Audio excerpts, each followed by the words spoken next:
Tim pemeriksa kesehatan paslon serahkan hasil tes kesehatan masing-masing paslon di kantor KPU Bali. Namun KPUD Bali baru akan mengumumkan hasilnya saat rapat pleno yang akan digelar pada 18 Januari mendatang.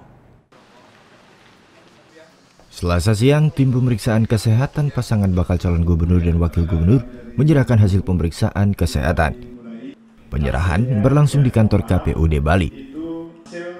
Dalam penyerahan tersebut, selain dihadiri oleh Komisioner KPUD Bali, penyerahan hasil tes juga disaksikan oleh Ketua Badan Pengawas Pemilu Provinsi Bali. Namun meski hasil tes kesehatan telah diserahkan, KPUD Bali belum mengumumkan hasil tes tersebut. Hasil tes nantinya akan diumumkan saat rapat pleno terbuka pada Kamis 18 Januari. Dan nantinya hasil tes akan diumumkan dalam bentuk kesimpulan. Jadi yang mentolerir bukan KPU tetapi tim pemeriksa kesehatan, sudah ada ketetapannya, sudah ada batasannya, mana yang disebut dengan mampu secara jasmani dan rohani serta bebas penyalahgunaan narkotika ataupun tidak.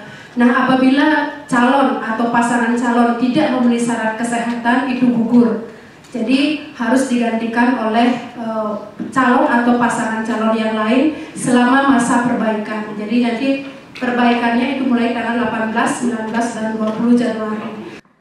Sementara Ketua Tim Pemeriksa Kesehatan Paslon membantah jika pemeriksaan hanya bentuk formalitas saja. Kami melakukan dengan sebaik-baiknya sesuai dengan standar yang telah ditetapkan oleh KPU. Jadi pemeriksaan dilakukan dengan betul-betul, dengan teliti, baik itu pemeriksaan fisik, jasmani maupun pemeriksaan penunjang, studi lab dan ronsen itu kami lakukan sehingga hasilnya betul-betul bisa kami pertanggungjawabkan. Selain menyerahkan hasil tes Cagup dan Cawagup, tim pemeriksa kesehatan dari Rumah Sakit Sanglah juga menyerahkan hasil tes bakal calon bupati dan wakil bupati Kabupaten Klungkung. Sementara hasil tes pemeriksaan bakal calon bupati dan wakil bupati Gianyar sudah diambil langsung oleh KPU Gianyar di Rumah Sakit Sanglah. Surya Sanjaya melaporkan untuk NET.